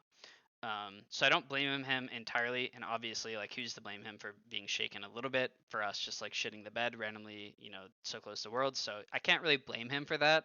But a GOAT teammate, in my opinion, would have known the right things to say and would have known how to like encourage us in like maybe a more positive way. I don't know if that's necessarily Mike's style. I don't know that that's Mike's responsibility as a teammate either. Um, but Mike is absolutely someone you would want to play with on your team, like as a support. The guy will do, play, say whatever he needs to do to win you a game. And in my opinion, that's pretty invaluable. Scary is like he's lazy. He's just really fucking lazy, man. Like he's competitive. Like you get him on game day, he's very competitive. He wants to win. He's communicating. Maybe not as much as some others, but he's trying to win the game when he's actually in the game. But he's constantly late. He doesn't contribute much to team conversations. He's zoning out all the time. You literally can't reach him. Like, if you try to message this guy, like text him or Discord message him about anything, doesn't matter what it is, about something very important, he just does not respond. You can't get a hold of him. It's the most obscure thing I've ever seen for someone who plays esports to be so unreachable. I think in game he was okay, you know, but he also just tossed like nobody's business. Like you could tell him exactly what to do sometimes, and he just would do the opposite, and that can just be really infuriating. The guy won 2 world championships, which makes you think like, you know, he had it in him, but that only makes it more frustrating when he's being lazy, right? He's a bit of a pina colada player for sure. I don't hate Scary, but he was certainly like just not a shit teammate. He just was. Case here will go. I didn't play with him that much, so I'm not gonna put him much higher than this, but he was pretty solid. He was just a really cool guy. He was fucking so happy to be there. He put in a lot of effort. He was very positive. Big morale booster for us when we were trying to qualify. Maybe a little bit. I'd say like maybe a little bit naive to the way things worked sometimes, maybe, but for his position, pretty understandable. So I'd say he was a pretty solid teammate. I was really happy to work with him for sure. He's very helpful for me in my role swap and like helping me figure some things out. When I would talk to him, we would kind of sit together and talk about and shoot the shit about like what I could do and you know how we would pick and ban in the tournament and how we would make our team work and stuff. He was like so happy to like put in the effort, and he wasn't getting paid at all, by the way, which is by the way why he can't go lower than solid teammate. He would only get paid if we won. He put in so many man hours with me on the chance that he would make it because he was that passionate. So he's got to go high. Okay, Soul Shiner. I don't really remember that much about Soul Shiner. He was a really cool dude, but I don't remember that much about him. He left to play football at his college. He decided to like do that instead of playing pro Smite. But he's the jungler I qualified with, so I'm really biased because I love him. He used to play Freya jungle for us. That was like his main pick. He loved Freya fucking jungle. But I qualified in the pro league with Soul Shiner, and he was fucking jacked as well. Holy shit! I mean, he was a D1 football athlete for a while. I haven't talked to him since then though. Who fucking knows where this guy is? But he was really cool. Okay, Unique. Fuck. It's just such an early stage of Smite. I don't really know where to put this guy. He was just fine. He just showed up and played. He was nice. He tried to synergize picks with me. I mean, the game was just so much more black and white back then. I don't really want to put him lower, like too low, but he didn't really do anything special. He's kind of a memer. Him and Met are like about like how I view he's about how I view Met. Met was a better player, but I don't know. He was just fine. Okay, Shadow Q. Okay, so here's the thing with Shadow Q. Okay, guys. I think Shadow Q was not very good when I played with him. I don't really know what happened. But he built Mantle Kefri second item randomly in my qualifier game to make it to Worlds after we made almost the most insane comeback ever of our career, and then he just absolutely shit the bed. So I have a little bit of a negative view of him because of that, but I would say as a teammate he was good. I mean, the thing is like Shadow Q, he's a high effort guy, he's smart, he's nice, he plays what you ask him to play. I mean, unfortunately, I just don't think he was that good. I don't really know where to put him. Like Shadow Q, like I don't know. I'm just so tainted. I didn't really play with him that long. Like my mind is so tainted by that. But I think from like teaming with him and how I remember him, he was like such a good guy, and he was always willing to put in extra effort. I think I have to put him in solid teammate, honestly. Moving on, we got Walrus. Let's do Walrus first before we beat Bchm. Mike wants me to tell this story. It's kind of like fucked. I mean, it's not that fucked up. I guess I can tell it. I just feel bad because I don't want to like cook walrus more than I have. I've got a couple stories about walrus. Okay, so a good amount of you guys actually remember him, which is interesting. Okay, I'm gonna wait to rank him and then tell these stories. Okay, so one story is more recent. Someone was playing on his account, impersonating him, and saying shit to rile me up randomly. I don't know. This was a while ago, still, like 5 years ago or something. And I cooked him. Okay, I thought he was like actually walrus, like randomly trash talking the shit out of me, spam taunting me in a rank game, and I just cooked him. I don't even remember what I said. I absolutely cooked him. I was like cooked his haircut or something. Um, and it wasn't actually him, but the guy or like using his account messaged him screenshots of what I said to him, and Walrus is like, dude, what the fuck, man? Why would you say that about me? And that always makes me laugh because I accidentally cooked the fuck out of him when it wasn't even him. Um, so whenever I talk to him now, he's like, dude, he's like, I fucking hate you for saying that shit, man. That was crazy or whatever. That was like dollar haircut looking ass or something. I don't know, something stupid. So Walrus, we had a tournament coming up. It was, I think, qualifier for the spring tournament, and I think only so many teams made it because the regions were still split. So you had to be like top half in your region or something like that. So we had to play like a pre-tournament for the international tournament. I don't exactly remember, something like that. But it was an important tournament, basically, like end of split tournament. Not as big as Worlds, but pretty important. And we had practice coming up on a day. It was like 2 days before the tournament. And Walrus was like, he asked me, he said, hey, I've got a play going on that day. And there's a girl I really want to go with. Can we cancel practice for it? And I said, if it was like a normal, day of the year and we didn't have a tournament in like 2 days, I would say yes, but we really need the practice. It's really important. I said, maybe we can, try to make up to you, or, like, I don't know, like how we would, but like you really have to be there that day. And Eonic was with me too, and he's like, yeah, Walrus, like we have to go, like we need this practice. Like it was against a good team too, and it's hard to get practice against good teams when you're a lower seeded team. I don't remember which team, but I remember it was very important to get practice for us. And he's like, okay, all right, I understand. Here comes the day of scrims, okay? We get to the day of scrims. We get there, it's scrim time. Where's Walrus? Oh, he's not here, And we're like, oh shit, like, he's probably just late, he slept in before. I'm sure he's coming. 10 minutes go by and we're like messaging him. We're like, dude, where the fuck are you? Like, are you coming? And then, we call him, we have his number, call him up, and he doesn't answer. It's like 15 minutes, 20 minutes. And Eonic goes, dude, I bet he's at the fucking play. And I'm like, there is no shot this guy went to the play. He asked, and we told him no. So there's no way he went to the play, right? Because he asked, and we told him no, and he's like, okay. But he decided, fuck those guys. I'm going to the play anyway. We get a hold of him later, and he's like, yeah, sorry guys, just decided to go anyway. And we're like, dude, there is no way. This guy was on thin ice already, keep in mind. He's on thin ice from doing a bunch of other bullshit like canceling practice and being late and stuff.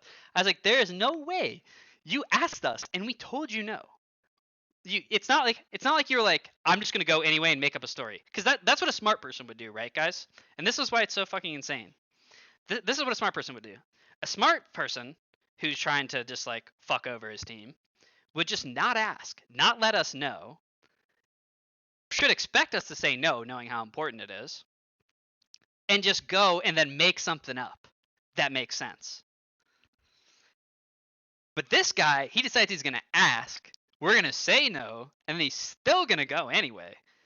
And respect for his honesty, but I'm telling you, he didn't do it because he was honest, okay? He just did that because he didn't think of the smarter option. Walrus, outside of this experience, and outside of like him kind of like falling off a bit towards the end with being lazy and stuff, he was a really fucking cool guy to be around. He was fucking hilarious. He was really good for team morale and everything outside of this like one experience. So I don't hate Walrus. I'm not gonna give him a low rating. I'd actually probably put him. I'd actually probably put him like up here. But that one experience is just too fucking funny.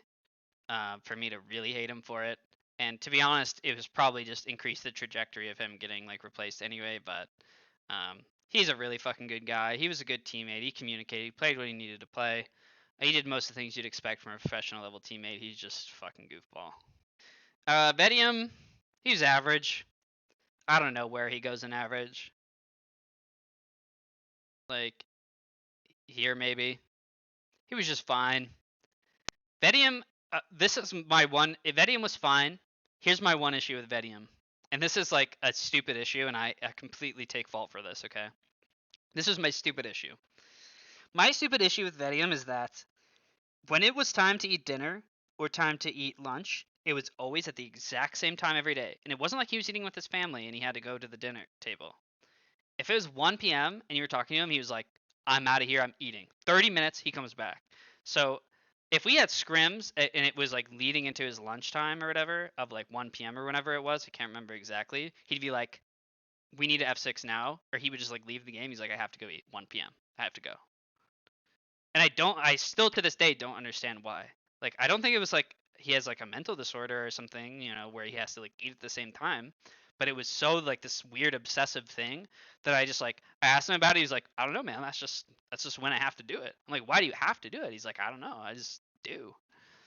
I'd never really understood that. So like our scrims had to always get like scheduled around when he had to eat lunch, because we would scrim like usually in the morning or afternoon, and it would always be like, we're done. You know, Bchm's got to eat. And I remember we'd like F6 and teams would be like, what the fuck? Like, just finish this game. We'd be like, yeah, I don't know. Like, he has to go. Okay, Wubbin. Dude, we got a bunch of fucking average teammates with no interesting stories. Wubbin and Walrus, they were a good little combo. I mean, I liked Wubbin a lot, actually. Wubbin was a cool guy. I can't really remember any crazy stories with Wubbin. He's just a bit of a goofball, too. These two were, like, good friends. They always made me laugh. They're just like I swear we had more like lighthearted guys in the early days. Everyone got too serious at some point, I think. That's what I'm beginning to realize. But these guys are just fucking goofy, have fun, good guys. We're gonna start with Steven. Alright? We're entering the next phase of the tier list. Steven.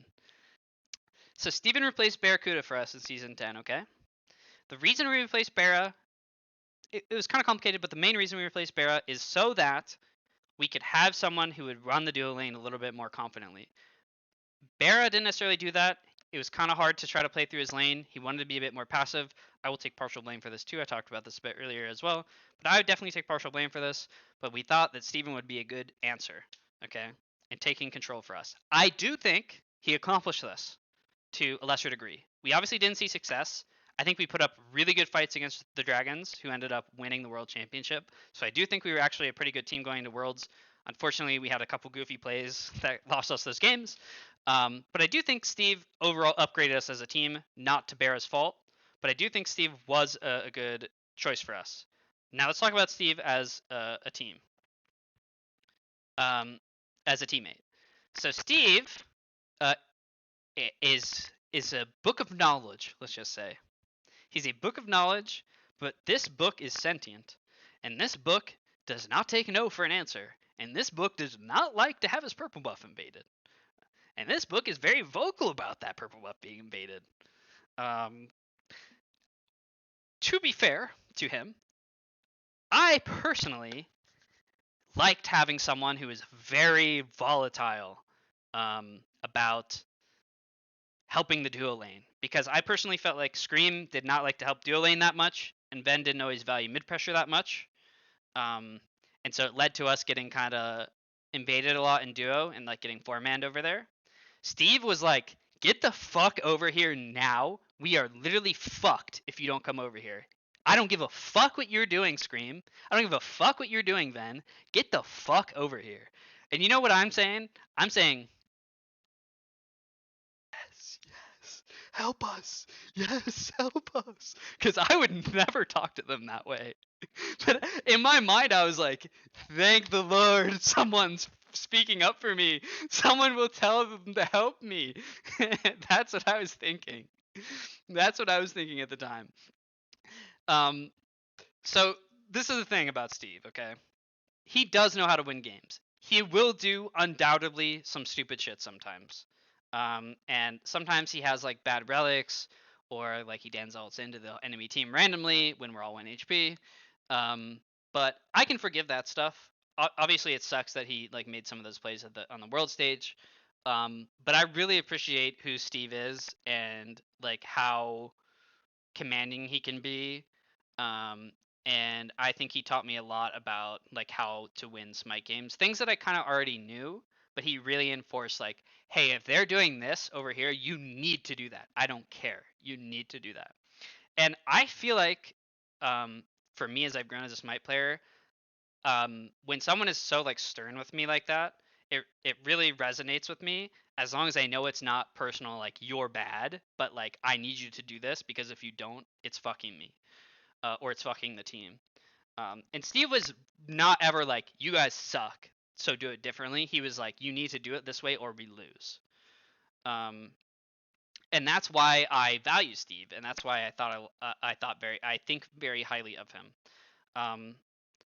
There was one time that he raged at me, and I do think if I played with him for a long time, it would probably continue to happen periodically, where there was a shield buff spawning. We were against the Dragons and Scrims, and Coast was kind of owning us that game, or that Scrim set a little bit up to this point. And Steve was like, hey, I'm going to go for shield camp. Can you guys be here? And this is a really good communication to have, by the way, for those of you guys who are not competitive players or who might be learning. It's really good to preemptively say you're going to do something so your team can like be there on time, essentially. And so he's like, I'm going to go for the shield camp. I'm going to go there. I'm strong. And Screammmmm and I are like, hey, we just backed. I'm like, hey, I just backed. I'm backing right now. I'm going to get 2 wards. I'm going to reward, and I will be there on time. I'll be there before it spawns. I'm on the way. And Screammmmm and I are like very clear, like, hey, we're both coming. We're right next to each other. We're passing speed. We're going to be there before it spawns.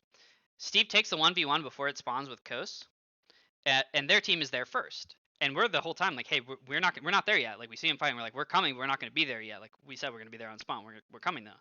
And he dies, and he's like, why can't you guys just fucking be here?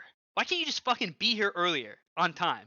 And Screammmmm and I are like looking at each other like, I mean, we can't look at each other because we're on our computers from home remote these days, but you know, we definitely would both be looking at each other like, yo, we told him like a million times like the situation, like that's just how it was. Like it's not that he wasn't making maybe a valuable point, but like he knew the situation that was going on. But he was pissed, and I literally I thought it was so ridiculous because like we couldn't have made it more clear what was going on. I was like, oh, okay, and he's like, what the fuck is so funny, Tyler? He's like, what the fuck is so funny? I was like, I don't know, man. Like I was like we were coming, but he's like, just you guys need to fucking be here. But him saying, what the fuck is so funny? We like the next day and the days after that we joked about it.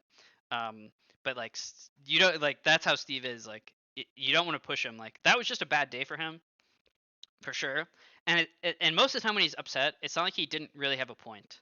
But I can see how it could be negative to other people. But the biggest difference, and I really want to cement this before I put Steve in his spot, is when he gets pissed at people. First of all, he didn't get that pissed at us that often. But when he gets pissed, it's not because he thinks you're bad, and it's not like he's trying to make you feel bad. He's just competitive and he feels he knows how to win the game and he's a good leader. And so he just needs you to do what he wants you to do so that you can win the game. And he's only telling you that so you can win. And he's not telling you that to make you feel bad. He's not telling you that because he thinks you're bad and you never learn. You know, I can't put him in GOAT. I can't put him in GOAT just because I think there's probably still a better way to go about things. But he's definitely pretty solid. I'd probably put him like here, probably above PCAT. I can't put him in GOAT just because I don't think he goes about things always the best way, but he just brings so much to the team as a teammate that I just value him so highly. Steve, like when I was teaming with him, he gave me so much good advice, not only on Smite, but in life and stuff, things that I felt like that I really needed to hear. So I'm really appreciative of him for that. Let's go Slaney. I'm not going to talk too much about Slaney. I really don't have that much to say about him. He was just fine. He was good. He was really passionate. He really cared. I think sometimes he overreached a little bit on like what he really knew, and he tried to give advice that was a little bit out of his like scope of expertise. And that's maybe my main criticism of him. I think he was a little bit too passionate for his own good sometimes, I guess I would say. You know, I don't really know like another way to say it, But sometimes, you know, you just see him like typing stuff in the pro Discord or like saying stuff in the team chat, and you're just like, you know, come on, it's a little much, you know. Genetics. I only played with him for 2 weeks, guys. I only played with him for 2 weeks. Genetics has a very short temper for mistakes. He does not like not being listened to. He likes to be the main voice, but he is very good at those things. As much as I fucking hate saying it, he knows how to make a team win, and he's also Genetics is a team player. He's not one of these guys. I mentioned this about a few guys recently, and it's more rare than you think. But he's not like, oh, you know, we fucked up, you suck. He's like, we fucked up. What are we doing? Like, why are we making that play? You know, he's not like a, you know, talk behind his teammates' back like they're shit kind of guy. He did replace uh some people that I don't think he necessarily needed to replace. And I do think he had an ultimatum situation with Netriod at one point, which I think was a little lame, but I didn't really team with him for that. So I don't know, you know, it's my personal experience. My personal experience is he was a pretty good teammate when he was actually playing with me. So I actually want to put him pretty high. I'll probably put him under Homie, maybe. Something around here. I have a high opinion of Genetics as a teammate. You know, he's another one of these guys, like, maybe he's not, like, the nicest guy, but he's not, like, being mean to be mean. He's being mean because he wants you to understand what he's saying, and he wants to win. I'm gonna put Elion like here. He was good. I liked him, honestly. By the time I played with him, I think he'd matured a lot, and he's really improved as a teammate, you know. He's definitely like really passionate. He can be hard on people, but his comms and his communications, I guess I mean to say, have come really long way in Smite. He's not completely overbearing anymore, like maybe I've seen in the past. I think he's got a great attitude for winning. He can have like a bit of a short temper, much like many of us here in the Pro League, myself included. But I enjoyed playing with him. I think it was a good learning experience for me, and I think he was a good addition to that SEC qualifier team. Ducky, I'm slamming him right up here, bro. Ducky is fucking awesome. Honestly, I think Ducky's GOAT. Ducky is probably GOAT teammate, actually. Like, there's a lot of criticism around Ducky because he hasn't been on, like, many winning teams, and that's definitely very true. And there's definitely some, like, you know, something to that, I would say. But Ducky is fucking so cool, man. He's such a genuine, good guy. He always, you know, he brings a lot of effort. He's always on time. He'll stay extra late. He's willing to do the extra practice. He's willing to put in the extra hours off scrim time to learn new characters and learn his matchups. He'll do research on his own. He never has anything negative to say about any of his teammates. He's just a fucking cool dude. Honestly, I gotta move him up probably. He's probably like here, honestly. I have just such. I didn't play with him for long because it was just for the SPL qualifiers in season 9, and we didn't qualify, so I didn't play with him for that long. But I really loved every moment of playing with that guy. He was fucking awesome. Where do you guys think Alec is gonna go?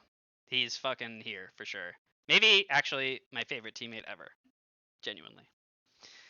I think usually when I talk about him, I say he's my favorite teammate I've ever had. He's exactly who he seems like. Like, there's Alec doesn't have a persona on stream. That's what I'll say. That's what you really have to love about him. Like, maybe a little bit, like, he probably puts up a little bit higher energy than he can, like, output at a usual rate. But Alec is who he seems like he is. Alec is who he is in the content. He's a fucking genuine guy. He's so fucking nice to his team. He does everything I want from a solo laner. He calls for engages. He's always willing to be aggressive. He's willing to change up his playstyle. He's willing to change up his picks. He's innovative. He puts in the effort. He's never late. He's just the epitome of what you want. I swear, like, you can't go 2 sentences talking to Alec without wanting to laugh because he just says he's always good at just like reading the room and just saying something to like make things like lighthearted.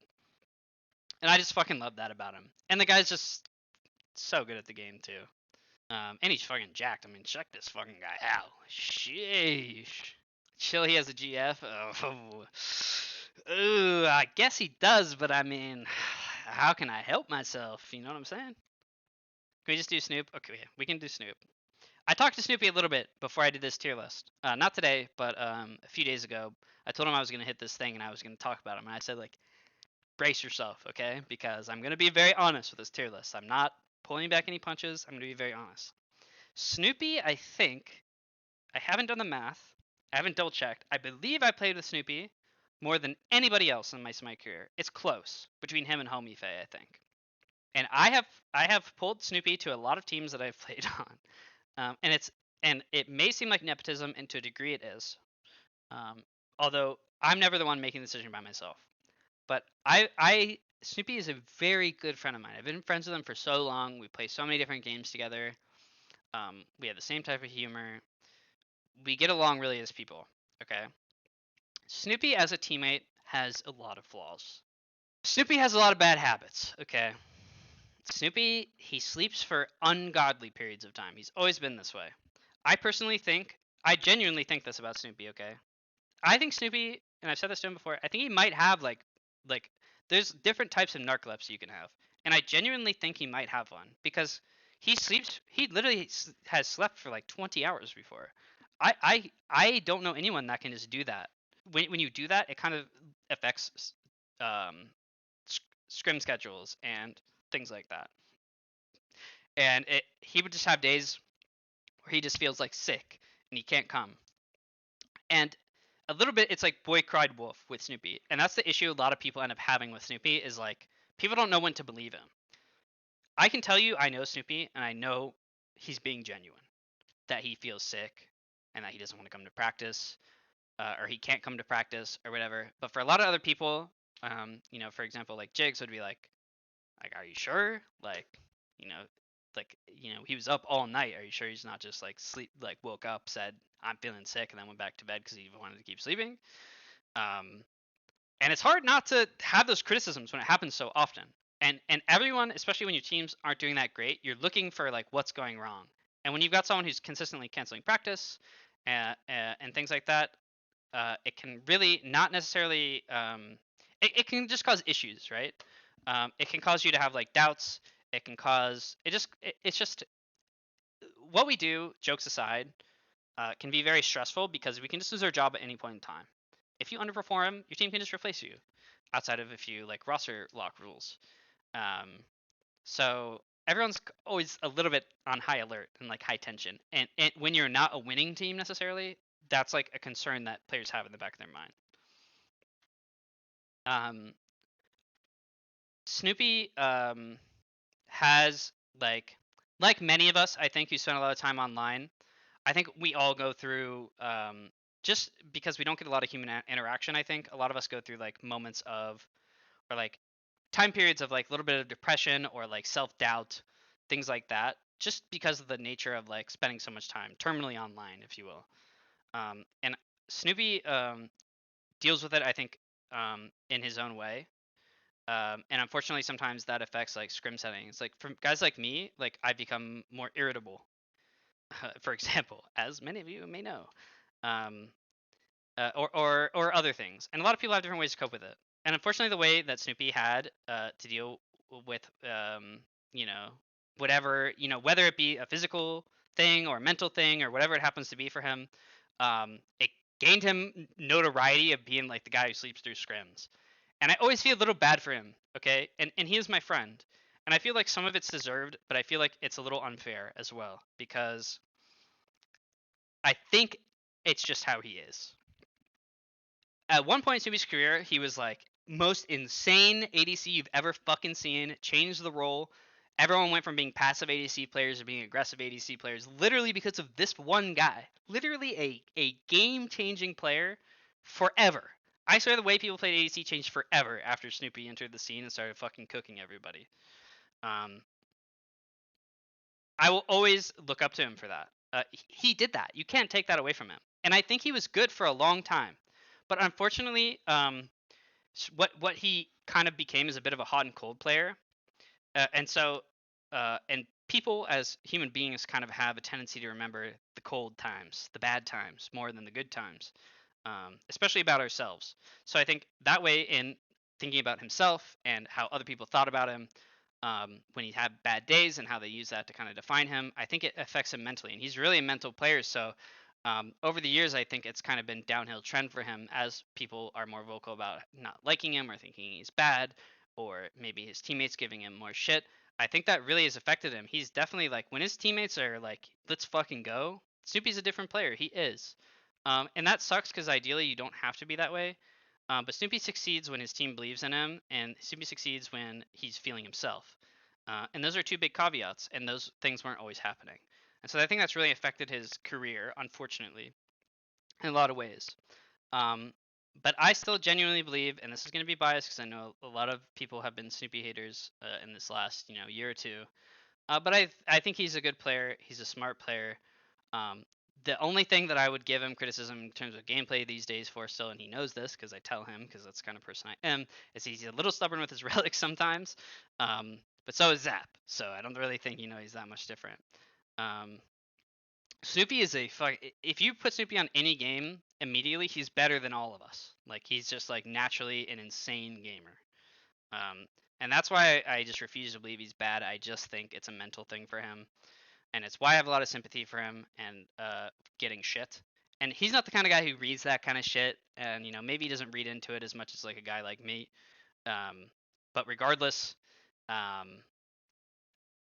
that is kind of like the issue that I think has plagued Snoopy over the years. Is he's just a big mental player, and he hasn't had the support he needs, whether through teammates or friends or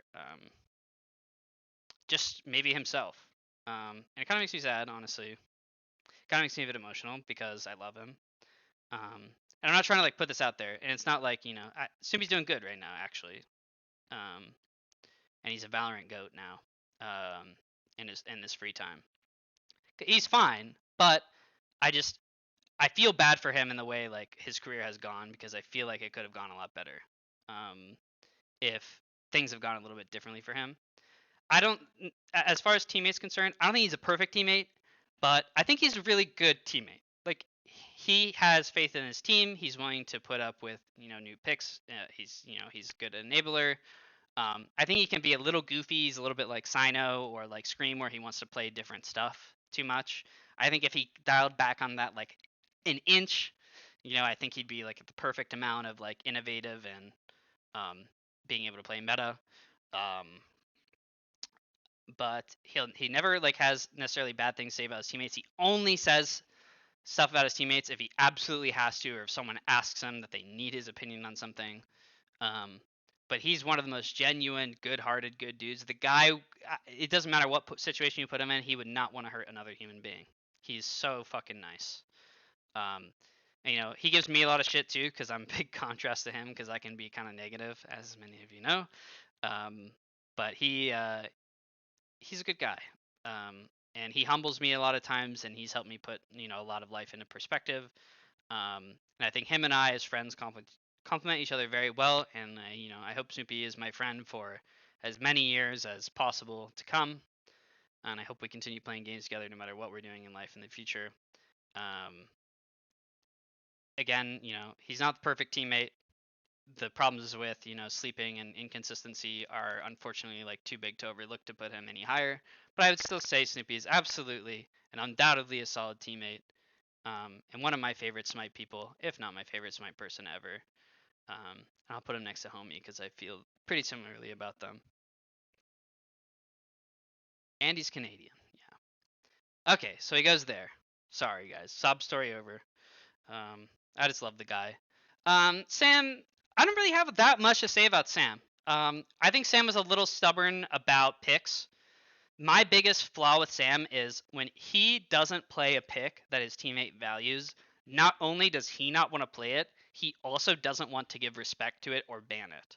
And now, for those of you who don't play competitive, you may for those of you who do play competitive as well, you may agree or you may disagree with this. But I personally, if I'm like picking like Thoth, okay, and the enemy team could pick like Daji into me, okay, for example, and I'm like, can we ban Daji so I can play Thoth? Sam is the kind of guy who's like, we shouldn't ban Daji, it's just bad, like maybe it's like bad for you, but like the character is just bad right now, so like you shouldn't ban it. And so I think Sam's issue is he's not giving enough credence to what the other like person can do with a pick that he does not like, or to like what maybe makes his team feel comfortable. That's my biggest issue that I have with Sam. He's just kind of like he always wants to like kind of question everything, which is like not a bad quality to have, but too much of it can be problematic as a teammate at least. So like for example, you know, I just wanted him not needed, but I wanted him to play like some pressure picks, for example, like maybe like an Erling that he doesn't want to play. And I'm like, okay, that's fine. I've been in this situation a million times with different teammates. You know, you have a different way you want to play the game, but can we ban it so I don't have to deal with them having that pressure? He's be like, no, the god is bad, and that's a problem for me. But outside of that, Sam's great. He thinks you can win every game, which is a really rare quality to have. I certainly don't have that. I think maybe to a fault, but I'll say it's a good quality overall. He's generally good at saying what he needs from his teammates. He has a very like broad play style. He generally understands what his team needs from him to succeed. He's willing to play the hyper carry or the enabler. He kind of wants to do it in his own way. But overall, he's a solid teammate, I would say. I don't really have too much more to say about Sam. We'll just throw him, I don't know, like here. Okay, last one. Okay, for the record, my SEC teammates that I can think of: Sated Dragon, solid teammate; Hydrogen, goat teammate; Nehu, solid teammate; Magic Feet, solid teammate. Close to goat though for Magic Feet. I think I missed someone. Snatty. Fuck Snatty. Snatty's bottom of solid teammate. Bottom of solid teammate for Snatty. But that's about it for me. I'm not trying to induce drama. I know it probably will. When some people initially see this, I'm sure I will hear responses from people I rated low on this list. I get it. You know, I'm not the perfect teammate. Again, I know I've said it many times. I do not claim to be. I don't claim to be any better than average. You know, some a little bit higher, some maybe a bit lower. But overall, in Smite, I just want to point out I had a really fucking good time. You know, I don't know what's gonna happen with Smite 2. I'm still gonna be streaming for now. But this was a very fucking cool part of my life. You know, even if someone may have not been the best teammate, a lot of these people helped me become who I am. I learned a lot from all these individuals over the years. You know, I had very close relationships with a lot of these people, so I'm very thankful for my experiences and my ability to do what I did. And obviously, a lot of the opportunities that a lot of these guys gave me, even if I happen to rate them low at the end on the tier list. But yeah, that's it for me. I'm gonna go take a break. I've been yapping too much. I'm gonna rate up.